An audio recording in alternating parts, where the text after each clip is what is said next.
TUC college Congress సంబంధంగా ఉన్నారు మీరైతే 20 సంవత్సరాలు 20 సంవత్సరాలు ఎన్ని కుటుంబాలకు మా ద్వారా అధిక మన ఎంత డ్రైవర్లు ఓకే మా టీం అంతా కృష్ణ ఇవన్నీ మాకు కొంచెం మెసేజ్ పెట్టండి. మేము అదే 10 సంవత్సరాలు పార్టీకి పనిచేసినాము, ఎన్నో కేసులు పెట్టుకున్నాము, అన్ని విధాలు పెట్టుకున్నాము చేసుకున్నాము. సో నమస్కారం, నేను మీ సుభాష్. ఇప్పుడు మనమైతే ఉత్తమ శ్రామిక అవార్డు గెలుచుకున్న మల్లేష్ గౌడ్ గారితో మనైతే మాట్లాడుతున్నాము. ఆయన శ్రామిక వర్గానికి ఒక దీపం లాగా Narayanaguda RTC cross auto drivers unions కి ఆయన చాలా ఏళ్ళు కఠోరంగా పరిశ్రమ చేశారు. ఇంకా యూనియన్ కూడా ఆయన పైకి తీసుకొచ్చారు. అలానే ఏ పార్టీ అధికారం లేనప్పుడు లేకపోతే యూనియన్ కి వెన్నుముక్క లేనప్పుడు ఆయన చాలా సపోర్ట్ చేయడమే కాకుండా చాలా మంది ఆటో డ్రైవర్స్ కి ఆర్థికంగాను లేకపోతే ఏ విధంగా సాయంకైనా ఆయనతో ముందుంటారు. సో ఇప్పుడు మన మల్లేష్ గౌడ్ గారితో మాట్లాడుతున్నాం. మల్లేష్ గౌడ్ గారు ధన్యవాదాలండి. ఏంటంటే మీకు కంగ్రాచులేషన్స్, మీకు అవార్డు వచ్చినందుకు. మీకు ఎలా ఫీల్ అవుతున్నా మీరు దీని గురించి? చాలా సంతోషంగా ఉందండి. మేము గత 20 సంవత్సరాలుగా ఐఎన్టీసీ దీంట్లో పనిచేస్తున్నాము. మా గురువారు అయిన డాక్టర్ సంజయ్ రెడ్డి గారు INTUC all India president doctor Sanjay గారి ఆధీనంలో పనిచేస్తున్నాము.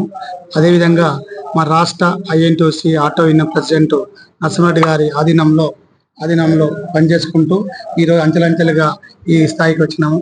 ఎందుకంటే మా గురువారు నరసింహారెడ్డి గారి ఆధీనంలో ప్రెసిడెంట్ గారి ఆధీనంలో ఆదేశాల మేరకు 2017లో ఒక సంక్షేమ బోర్డు ఏర్పాటు చేసుకొని కనీసం 100 కుటుంబాలకు ఇలా ఆర్థిక సాయం చేసుకుంటూ పోయినాము. కరోనా టైంలో చాలా మందికి నీళ్లు, బియ్యం, పప్పులు, ఉప్పు అన్ని కార్యక్రమాలు చేసినాము. అదేవిధంగా 10 సంవత్సరాలు గవర్నమెంట్ అధికారం లేకున్నా మేము గవర్నమెంట్కు అన్ని విధాల డ్రైవర్ల పక్షాన మేము పోరాడి మేము చేసినాము. దానిని అనుగుణంగానే గతంలో రోడ్ సేఫ్టీ బిల్లు ప్రమాదకరమైన బిల్లు తీసుకొచ్చినప్పుడు రాష్ట్ర ప్రభుత్వం అమలు చేస్తే దానిలో మా శాయశక్తుల పోరాడి దానిని గవర్నమెంట్ కు వ్యతిరేకంగా చేసి దాన్ని విరమించుకుంటూ చేసిన గ్రంథగిట మా ఏంటోకి మా ద్వారా చేసినాము. సో మీకు ఎలా అనిపిస్తుంది? ఇన్నేళ్ల శ్రమ కార్మిక నాయకుడి కింద కార్మికులకి ఒక అండగా నిలిచి వాళ్ళకి చేదోడు బాధ కష్ట సుఖాల్లో మీరు తోడుగా ఉన్నారు. అలాంటి 10-15 ఏళ్ళ తర్వాత మీకు అవార్డు రావడం మీకు ఎలా అనిపిస్తుంది? కొంచెం లేట్ గా వచ్చిందని లేకపోతే మీకు ఏమన్నా కొంచెం బాధగా ఉందా? కొంచెం లేట్ గా వచ్చింది నాకు ఇది అని చెప్పేసి. ఇంకా లేట్గా చాలా మంది సీనియర్స్ ఉంటారు కాబట్టి, చాలా మంది అన్ని సంఘాల వాళ్ళు ఉంటారు కాబట్టి ఇప్పుడైనా రాష్ట్ర ప్రభుత్వం మా ఐఎన్టీసీ గుర్తించేసి డాక్టర్ సంజయ్ రెడ్డి గారి నాయకత్వాన మా ఆటో రంగానికి, మా ఆటో డ్రైవర్ అందరినీ గుర్తించేసి ఇచ్చినందుకు చాలా సంతోషిస్తుంది. సో మీ ఆటో డ్రైవర్స్ నుంచి వచ్చే సమస్యలు ఏంటి? ఇంకా మీరు దేని విధంగా పోరాడుతున్నారు? ఇంకా ప్రభుత్వానికి లేదా పార్టీ పరంగా ఏ విధంగా ముందు పెట్టుకుంటున్నారు? కొంచెం చెప్పగలుగుతారా మీరు? తప్పకుండా. ఆటో రంగం అనేది ఒకటి కాదు, ఆటో కాకుండా ఆల్ ప్రైవేట్ ట్రాన్స్పోర్ట్ అంటే అందరం మేము ఎల్లో ప్లేట్ కింద అంటే ట్రాన్స్పోర్ట్ కింద పనిచేస్తాం. కానీ మేము లక్షలాది కోట్లాది రూపాయలు గవర్నమెంట్కి ట్యాక్స్ రూపంగా కానీ అన్ని రూపంగా కడుతున్నాము. ఒక్కరోజు మేము రవాణా రంగము కుంటుపడితే దేశ ఆర్థిక వ్యవస్థ మొత్తము నాశనం అవుతుంది. ఒక్కరోజు అంటే ఒక ఉద్యోగస్తులు కానీ రవాణా రంగంలో ఒక్కరోజు పని చేయ కూరగాయలు కానీ నిత్యావసర పాలు కానీ మీరు కరోనా టైం చూసినారు.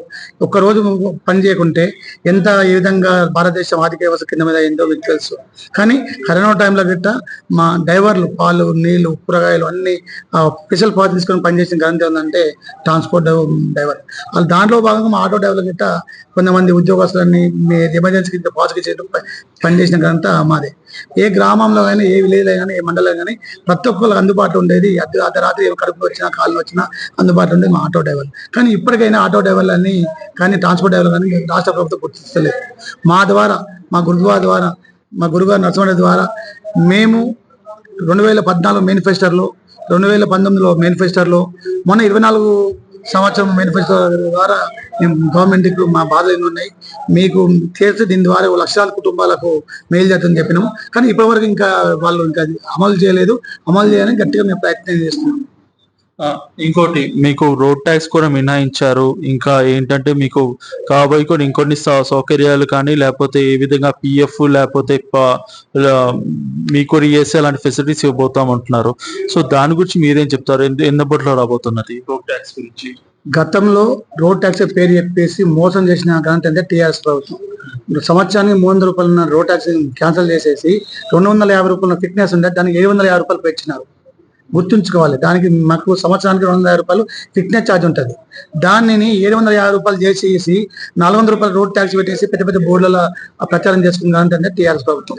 దానివల్ల రోడ్ ట్యాక్స్ కంటే నెలకు రోజుకు ₹1, అంటే 365 రోజులలో రోజుకు ₹1 బిచ్చమేసినట్టు మీకు చేశారు. కాబట్టి మాకు ఈ రోజు ఏమైనా యాక్సిడెంట్ అయినా, బీమారు పడినా, ఏం పడినా ఒక కార్మికునికి ఇంత సేవ చేసిన కార్మికునికి ₹1 అని గవర్నమెంట్ అందం లేదు. దానికోసానికి మా టీము, మా ANTUC auto drivers union, private hospital government కొట్లాడి ఒక సంక్షేమ బోర్డు కావాలని చెప్పేసి మేము కాంగ్రెస్ పార్టీ మరి కోరుకున్నాము. వాళ్ళు మేనిఫెస్టో పెట్టినారు, ఇంకా అమలు చేయలేదు. అమలు చేయాలని తీవ్రంగా ఒత్తిడి చేస్తున్నాం. సో మీ గురువు గారు ఒకసారి నరసింహారెడ్డి గారితో కొంచెం మాట్లాడతాము. సో మీకు ఎలా అనిపిస్తుంది మీ శిష్యుడు ఇప్పుడు అవార్డ్స్ సంపాదించినందుకు? ఇంకా మీకు ఎలాంటి ప్రోత్సాహం కావాలనుకుంటున్నారు కొంచెం చెప్పగలుగుతారు? చాలా సంతోషంగా ఉంది. గత 40 సంవత్సరాలుగా మేము ఈ ట్రాన్స్పోర్ట్ రంగంలో పనిచేస్తున్నప్పటికీ కూడా ఈ రంగాన్ని ఏ ప్రభుత్వాలు గుర్తించడం లేదు, సరి అయినటువంటి న్యాయం కూడా చేయడం లేదు. అయినప్పటికీ కూడా గత 10 సంవత్సరాల టిఆర్ఎస్ ప్రభుత్వం అనేక రకాలుగా ఈ ట్రాన్స్పోర్ట్ రంగాన్ని పనికిరానికుండా చేసేసింది. కానీ దాన్ని బలోపేతం చేయడానికి కూడా మేము ప్రయత్నం చేస్తూ ఉన్నాం. అసలు యాక్చువల్గా ప్రధానంగా డ్రైవర్లందరికీ కావాల్సింది సంక్షేమ బోర్డు. ఆ సంక్షేమ బోర్డు కోసం కూడా మేము పోరాటం చేస్తూ ఉన్నాం. ప్రభుత్వం పైన డిఫెండ్ కాకుండా మేమే ఒక సంక్షేమ బోర్డును ఏర్పాటు చేసి మేము అనేక రకమైనటువంటి సేవలు ఇప్పటికి వరకు చేశాం. ఎంతో మందికి ఆర్థిక సాయం చేశాం. ఎవరైతే చనిపోయారో వాళ్లకు 10,000 రూపాయలు ఇచ్చాం. ఎవరైతే ఆర్థికంగా బాగలేనటువంటి వాళ్ళు వైద్య ఖర్చుల కోసమే మేము హెల్ప్ చేశాం. కొన్ని నెల రోజుల రేషన్ కూడా వాళ్ళకి ఇచ్చినటువంటి సంఘటనలు ఉన్నాయి. గత 15 సంవత్సరాల నుంచి అనేక సంక్షేమ కార్యక్రమాలు మేము చేసినప్పుడు దాంట్లో మల్లేష్ గౌడ్ కూడా కీలక పాత్ర పోషించడం వల్ల మేము యువకులను ప్రోత్సహించాలనే ఉద్దేశంతో మేము మల్లేష్ గౌడ్ గారిని ఖచ్చితంగా ఆయనకి ఇవ్వాలనేటువంటిది మేము ప్రపోజ్ చేశాం. దాంట్లో భాగంగా మల్లేష్ గౌడ్కు ఈ అవార్డు రావడం చాలా సంతోషం. భవిష్యత్తులో కూడా యువకులను కష్టపడి పనిచేసేటటువంటి వాళ్ళని ప్రభుత్వం ఎంకరేజ్ చేయాలని, వాళ్ళ సంక్షేమం కోసం ఆలోచించాలని భావిస్తూ మేము ప్రభుత్వానికి మొట్టమొదటి సంక్షేమ బోర్డును డ్రైవర్లందరికీ ఏర్పాటు చేయాలని విన్నవిస్తున్నాం. ఇంకోటి లాస్ట్ ఒకే ఒక ప్రశ్న ఏంటంటే, ఇప్పుడు మన లేబర్ మినిస్ట్రీ కూడా మన చీఫ్ మినిస్టర్ దాంట్లో ఉంది. సో ప్రీవియస్ గవర్నమెంట్ కి ఇంకా ప్రెసెంట్ గవర్నమెంట్ కి మీకు ఏ తేడా అనిపిస్తుంది? ఇంకా మీరు కూడా చూస్తున్నారు, ఇప్పుడు అధికారం కాంగ్రెస్ దానికి వచ్చింది కాబట్టి చాలా మంది ఐఎన్టీయూసీ దాంట్లోకి రావాలనుకుంటున్నారు. కొంచెం ఈ దాంట్లో కూడా క్లాషెస్ వస్తున్నాయి. సో కొంచెం ఇంటర్వ్యూ అప్పుడు కొంచెం పాస్ కట్ చేయండి. అధికారం లేనప్పుడు మీరందరూ ఐఎన్టీయూసీ కండగా ఉన్నారు. కేంద్రంలో రాష్ట్రంలో అధికారం లేనప్పుడు, ఇప్పుడు రాష్ట్రంలో అధికారం మీరే వచ్చారు. కానీ ఏంటంటే ఇప్పుడు అధికారం వచ్చారు కాబట్టి బెల్లమ్మ చేయగలైనట్టు చాలా మంది ఇప్పుడు కొత్త మీ పార్టీలోకి వస్తుండే మీ కష్టాన్ని గుర్తింపు కూడా వాళ్ళు తీసుకోవాలనుకుంటున్నారు వాళ్ళైతే. సో మీరు పార్టీని ఇంకా ప్రభుత్వాన్ని ఏమనుకోవాలనుకుంటున్నారు? మీకు ఎలాంటి ప్రోత్సాహం కానీ లేదా గుర్తింపు ఎలాంటి గుర్తింపు మీరు కావాలనుకుంటున్నారు చెప్తారు మనీష్ గారు? ఐఎన్టీయూసీలో ముఖ్యంగా ఏంటంటే పనిచేసిన గుర్తింపు వస్తుంటది. అదే గతంలో కొంతమంది అవకాశవాదులు పార్టీ మారి వచ్చే వాళ్ళు ఉన్నారు. కానీ ఇక్కడ వచ్చిన తర్వాత అందరికి వెల్కమ్ మేము స్వాగతిస్తున్నాము. యూనియన్ డెవలప్ చేయాలి, సమస్యలను గవర్నమెంట్ దగ్గర తీసుకెళ్ళాలని చెప్పేసి చాలా ప్రయత్నిస్తున్నాం. రావాలి, ఒక్కరితోటి వ్యవస్థ నడవాలి కాదు, అందరు రావాలి, సమస్యలను గవర్నమెంట్ తెలియాలి. అందరి బాధలు ప్రతి ఒక్క కార్మికునికి గవర్నమెంట్ ఫలాలు పోవాలని చెప్పేసి మేము ప్రయత్నిస్తున్నాం. ఎందుకంటే ఒక్కరితోటి నడిచేది యూనియన్ కాదు, ప్రతి ఒక్క వ్యక్తి సరే గతంలో ఏ పార్టీలో పనిచేసినా ఇక్కడ ఐఎన్టీయూసీ విధానాలు, ఇక్కడ చేసే కార్యక్రమాలు కొంతమంది నచ్చి వస్తున్నారు, తెలియక వాళ్ళందరినీ కలుపుకుపోయే ప్రయత్నం మేము చేస్తున్నాం. కానీ ముఖ్యంగా గవర్నమెంట్కి ఏంటంటే ట్రాన్స్పోర్ట్ డ్రైవర్ అని తీసుకుంటే 45 లక్షల మంది ఉన్నాము. అంటే ఓన్లీ ఆటో రవాణా రంగంలో ఆటో డ్రైవర్ ఒకటి కాదు, అందరూ వస్తారు. ఇది లారీ, బస్సు, కారు అందరూ వస్తారు. దీనికి పెద్దపీట వేస్తే గవర్నమెంట్కి చాలా మంచిగా ఉంటుంది. ఎందుకంటే మా కుటుంబం, ఒక్కొక్క కుటుంబంలో 4-5 ఓట్లు ఉంటాయి. మాకంటూ ఏమైనా యాక్సిడెంట్ అయిందనుకో, గాంధీ హాస్పిటల్లో, ఉస్మాన్ హాస్పిటల్లో పడుతుంది తప్ప మెరుగైన వైద్యం లేదు, ఏం లేదు. మేము కోట్లాది రూపాయల బడ్జెట్ మేము గవర్నమెంట్ కడుతున్నాము. కానీ ఈ రోజు వరకు మా చిన్న చూపు చూస్తున్నారు. నిన్న ఇవాళ వచ్చిన గీగ్ వర్స్ తీసుకొచ్చేసి గవర్నమెంట్ ఏదో ప్రచారం చేసుకుంది. గీగ్ వర్స్ వల్ల గవర్నమెంట్ నష్టం కానీ లాభం కాదు. మేము సంవత్సరాల నుంచి పోరాడుతున్నాము, మాకేం కావాలంటే సంక్షేమ బోర్డు కావాలని చెప్పేసి. కానీ 40 లక్షల నుంచి 40 సంవత్సరాలు పోరాడిన వాళ్ళకి పక్క పెట్టినారు. ప్రతి ఒక్క గ్రామంలో లారీ డ్రైవర్ అనుకో, బస్ డ్రైవర్ అనుకో, ఆటో డ్రైవర్ అనుకో, కార్ డ్రైవర్ అందరు డ్రైవర్ ఉన్నారు. గ్రామంలో 100 మంది వెళ్తారు, మండలానికి వచ్చే 5,000 నుంచి 10,000 మంది వెళ్తారు. మండల కేంద్రం ఏది జిహెచ్ఎంసీ కేంద్రాలకు వచ్చే లక్షలాది మంది వెళ్తారు. వీళ్ళందరూ ఓట్లు కాదనుకుంటే గీవో కోసం అని చెప్పేసి రాహుల్ గాంధీ ఏదో చెప్పి రేవంత్ రెడ్డి పోతున్నారు. కానీ ఈ సమస్య పరిష్కారం చేసే ప్రతి ఒక్క గ్రామానికి, ప్రతి ఒక్క ఇంటికి చేరవేద్దాం మీ ద్వారా తెలుసు. ఎందుకంటే ఇది సీరియస్ మ్యాటరు. ఒకరు కదా మీకు తెలుసు, మీరు మీ దగ్గర గిట్ట మీ మీడియా ప్రకారం చేసేవాళ్ళు ఆటో డ్రైవర్లు పనిచేస్తారు. ఆ డ్రైవర్ కుటుంబానికి ₹1 లేనప్పుడు మేము ఏం చేయగలుగుతాము? మేము గవర్నమెంట్కి ఒకటే మీ ద్వారా తెలియజేసి ఏంటంటే, కాంగ్రెస్ పార్టీ ప్రతి ఒక్క కుటుంబాన్ని దగ్గర తీయాలంటే ఫస్ట్ మన మేనిఫెస్టో పెట్టిన విధంగానే ఒక సంక్షేమ బోర్డు, ఆ సంక్షేమ బోర్డు ఏర్పాటు చేస్తే లక్షలాది మంది కుటుంబానికి భరోసా కలుగుతుంది. ఇంకోటి భరోసా కలుగుతుంది ఏంటంటే, గవర్నమెంట్ బడ్జెట్లో కేటాయించవలసిన లేదు, మేము కడతాము. సేజ్ అయితే అంటే మేము సంవత్సరానికి ఒకసారి ఫిట్నెస్ పోతాం. ఏదైనా కడతాం. మీకు 2% ఇస్తారా, 1% పెట్టండి, మీకు కట్టేస్తాము. కొత్త వెహికల్స్ వస్తాయి, దాని మీద ఇస్తే మీకు లేబర్ డిపార్ట్మెంట్ కడతాము. అన్ని రకాల మేము కట్టే దానిలో 2% లేబర్ డిపార్ట్మెంట్ కడతాము. దాని ద్వారా మా కుటుంబాలకు ఆర్థిక సాయం చేయమని అడుగుతున్నాం. మిమ్మల్ని కూడా గిగ్ వర్కర్స్ లో కూడా జాయిన్ చేపిస్తాం అంటున్నారు, దానికి మీరేమంటారు అసలు? గిగ్ ఎట్లా వస్తుందండి? ఇలా మీరు ఎగ్జాంపుల్ ఉప్పల్ నుండి కట్కేసారి పోతాడు, ఒక గ్రామీణ ప్రాంతం నుండి మండల కేంద్రానికి వస్తారు. ఆ గిగ్ వర్క్స్ ఎట్లా వస్తారు? ఆన్లైన్ ఉన్న వాళ్ళు గిగ్ వర్క్కి వస్తారు. నార్మల్ రోడ్డు మీద నడిపించుకుని ఎట్లా గిగ్ వర్క్కి వస్తారు? వాళ్ళకి ఏముందని చెప్పి గిగ్ వర్క్ చేస్తాను. గిగ్ వర్క్స్ ఏ విధంగా చూస్తారు? మాకు ఒక లైసెన్స్ ఉంది, ఒక విధానం ఉంది, ఒక బ్యాచ్ నెంబర్ ఉన్నది, అన్ని విధాలుగా ఉన్నది. గిగ్ వర్క్స్ ఏ విధంగా తీసుకుంటారు? ఇంకోటి గిగ్ వర్క్స్ లో పనిచేసే అన్ని ఇతర రాష్ట్ర వాళ్ళు, తెలంగాణ బిడ్డలు చాలా తక్కువ మంది ఉన్నారు. మీరు సర్వే చేసుకోండి. ఇప్పుడు ఖమ్మం జిల్లా ఉన్నది, లేకపోతే ఎగ్జాంపుల్ నల్గొండ జిల్లా ఉన్నది. నల్గొండ జిల్లాలో గ్రామీణ ప్రాంతాల్లో బండ్లు పోతున్నాయి. వాళ్ళు ఏ ఆన్లైన్లో పనిచేస్తారు? మీరేమంటారు? మిమ్మల్ని కూడా గిగ్ వర్కర్స్ జాయిన్ చేయడానికి ప్రెసిడెంట్ కింద మీరేమంటారు సార్? బాధాకరమైనటువంటి విషయం ఏంటంటే, మనకు స్వాతంత్రం రాకముందు నుంచి కూడా ట్రాన్స్పోర్ట్ రంగంలో పనిచేస్తున్నటువంటి కార్మికులను పక్కన పెట్టి, ఈ రోజు ట్రాన్స్పోర్ట్ రంగంలో కార్మికులు ఎవరైతే పనిచేస్తా ఉన్నారో, డ్రైవర్లు కానీ, క్లీనర్లు కానీ, కండక్టర్లు కానీ ఎవరైతే ఉన్నారో, ఈ కండక్టర్స్ ఎవరైతే ఉన్నారో వాళ్ళను పక్కన పెట్టి గిగ్ వర్కర్ అనేటువంటి వరల్డ్ ప్రపంచవ్యాప్తంగా గిగ్ వర్కర్స్ అనేటువంటి తీసుకొచ్చి మా మీద రుద్దడం, మీరు కూడా దాంట్లోనే జాయిన్ కావాలనడం సరైనటువంటి పద్ధతి కాదు. గిగ్ వర్కర్స్ అంటే ఎవరు అంటే చదువుకున్నటువంటి యువకులు.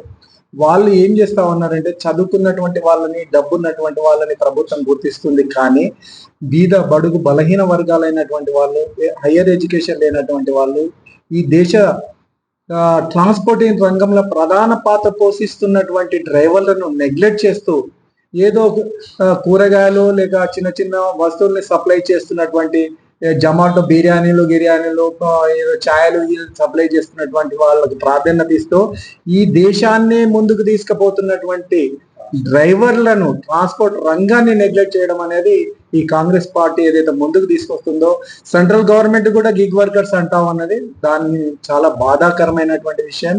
ఎకనామికల్ బ్యాక్వర్డ్, తక్కువ చదువుకున్నటువంటి వాళ్ళు, నిరుద్యోగులు అయినటువంటి వాళ్ళు డ్రైవింగ్ ఫీల్డ్ లో ఉన్నారు కాబట్టి వాళ్ళ సంక్షేమమే ప్రధానం. ఇంకొకటి మా మల్లేష్ గౌడ్ చెప్పినట్టు ఏంటంటే, వీళ్ళతోటి ఐడెంటిఫికేషన్ అనేది డ్రైవర్లకు ఉంటుంది. అతను డ్రైవర్ లైసెన్స్ పొందినటువంటి వ్యక్తి, అతను బ్యాచ్ పొందినటువంటి వ్యక్తి, అతను గవర్నమెంట్ కు ట్యాక్సులు కడుతున్నటువంటి వ్యక్తి. కానీ ఇవన్నీ ఏవీ లేకుండా, ఏ ఐడెంటిఫికేషన్ లేకుండా మోటార్ సైకిల్ మీద ఏదో బిర్యానీలు ప్యాకెట్లు తీసుకుపోయినటువంటి వాళ్ళని ప్రభుత్వం ఏదైతే ఎంకరేజ్ చేయడానికి ప్రయత్నిస్తుందో ఇది చాలా దారుణమైనటువంటి విషయం. ఇది కూడా ఎందుకు చేస్తా ఉన్నారంటే, దాంట్లో కూడా కొంతమంది గిగ్ వర్కర్స్ సంబంధించినటువంటి వాళ్ళని విడదీయాలనేటువంటి, గిగ్ వర్కర్స్ ముందుకు తీసుకొచ్చి డ్రైవర్ ఫీల్డ్ సర్వనాశనం చేయాలనేటువంటి కంకణం కట్టుకొని ఈ పని చేస్తా ఉన్నారే తప్ప అసలు యాక్చువల్ వాళ్ళకి జనాల మీద ఎలాంటి ప్రేమ లేదు. కాబట్టి గిగ్ వర్కర్స్ ని పక్కన పెట్టి మొట్టమొదటి ఈ డ్రైవర్లని ఎట్లా బజాయించాలా, వాళ్ళ ఫ్యామిలీని ఎట్లా డెవలప్ చేయాలా, వాళ్ళకి ఎలాంటి సౌకర్యాలు కలిగించాలా, 100 కిలోమీటర్లు నడిపించేటటువంటి ఈ డ్రైవర్లకు అక్కడక్కడ వైద్య సౌకర్యాలు కానీ, విశ్రాంతి భవనాలను కానీ ఏర్పాటు చేయాల్సినటువంటి అవసరం ఉన్నది. అలాంటివి చూడకుండా ఏదో 2 కిలోమీటర్లు 3 కిలోమీటర్లు ప్రయాణం చేసి మోటార్ సైకిల్ మీద ఏదో ఛాయలు సప్లై చేసే వాళ్ళకు ఆ గిగ్ వర్కర్స్ అని పేరు పెట్టి ఆన్లైన్ లో పనిచేస్తున్నారని చెప్పి వాళ్ళకు అనేకమైన సౌకర్యాలు కల్పించడం అనేది సరైనటువంటి పని కాదు. అయినప్పటికీ కూడా వాళ్ళకు మేము వ్యతిరేకం కాదు. అయినా మన ట్రాన్స్పోర్ట్ రంగాన్ని రక్షించుకోవాల్సినటువంటి బాధ్యత మన డ్రైవర్లు అందరికీ ఉంది. డ్రైవర్లు కూడా అవేర్నెస్ పొంది భవిష్యత్తులో మన సమస్యలను మనమే పరిష్కరించుకోవాలి. మన సమస్యల్ని ప్రభుత్వం పట్టించుకోవడం లేదు. గిగ్ వర్కర్స్ అనేటువంటి వాళ్ళని మనల్ని తీసుకొచ్చి మనల్ని వీక్ చేయడానికి ప్రయత్నం చేస్తా ఉంది. కాబట్టి డ్రైవర్లు కూడా ఈ రోజు ఈ సమస్యను ఏదైతే ఉన్నదో అర్థం చేసుకొని ముందుకొచ్చి ప్రభుత్వానికి వ్యతిరేకంగా పోరాటం చేయడానికి కూడా సన్నిద్ధం కావాలని మేము రాష్ట్ర అధ్యక్షుడిగా, ట్రాన్స్పోర్ట్ రంగ అధ్యక్షుడిగా నేను ఈ విషయం స్పష్టంగా చెప్పదలుచుకున్నాను. సో చూసారు కదా, ఇప్పుడు మన మల్లేష్ గారితో శ్రామిక వర్గ రైతుతో మనమైతే మాట్లాడాము. వాళ్ళ కష్టాలు కానీ లేకపోతే వాళ్ళకున్న ఇబ్బంది కానీ చెప్పారు.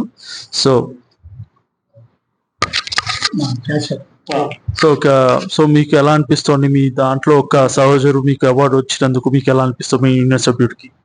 మా ప్రెసిడెంట్ గారు కానీ జనరల్ సెక్రటరీ కానీ వాళ్ళు ఎప్పుడు కూడా అవార్డుల కోసం పనిచేయలేదు.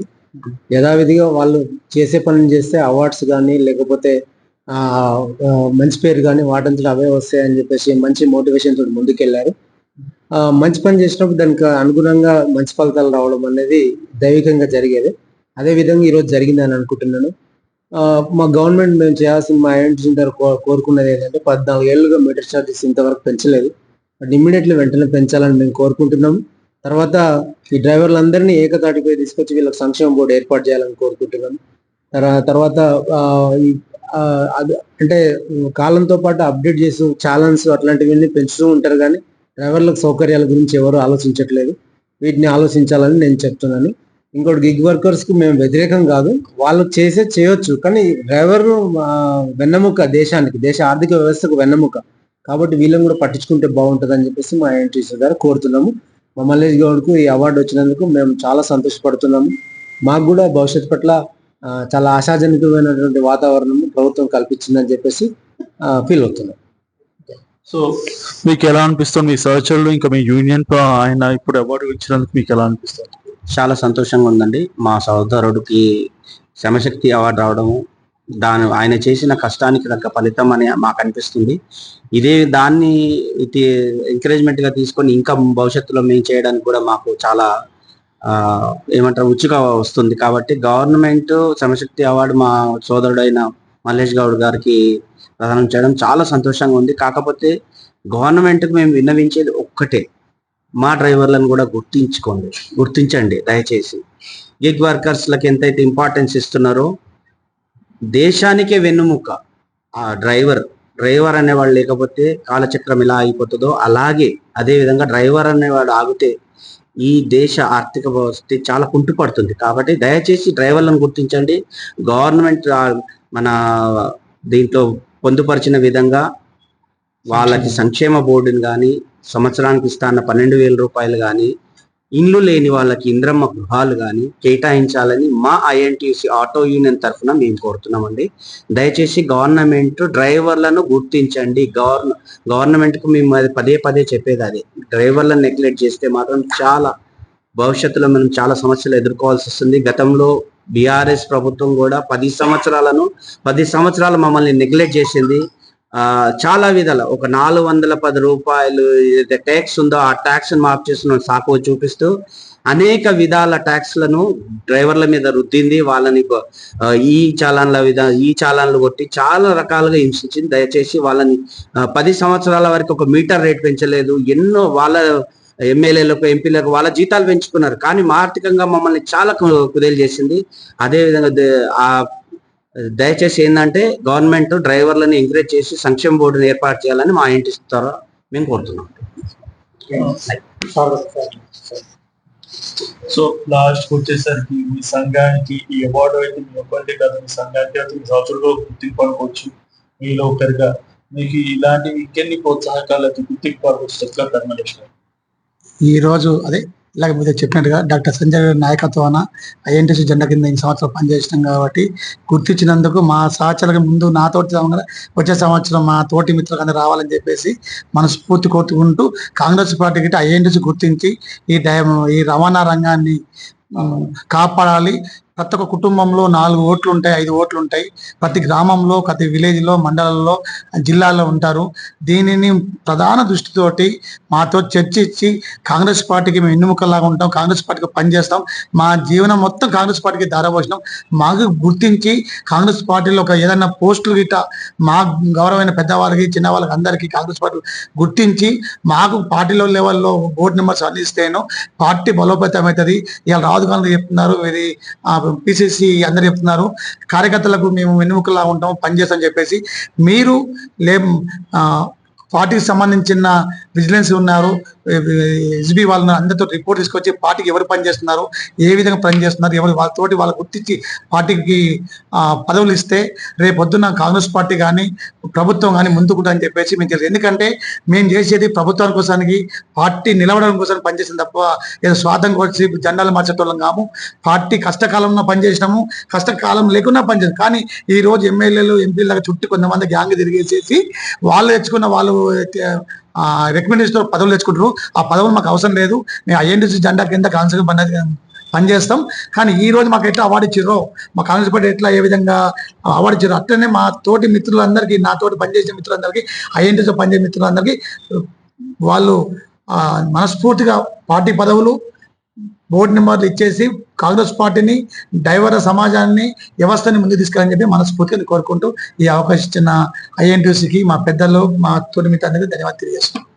సో చూసారు కదా, ఇప్పుడు మనమైతే మాట్లాడుకున్నాము. సో వన్ ఆఫ్ ద శ్రామిక అయితే ఇంకా ఉండబోతుంది. ఎందుకంటే మీడియా రోజు చాలా మంది శ్రామికులు, ఇంకా లేకపోతే పార్టీ శ్రామిక నాయకులకి గుర్తింపులు వచ్చాయి.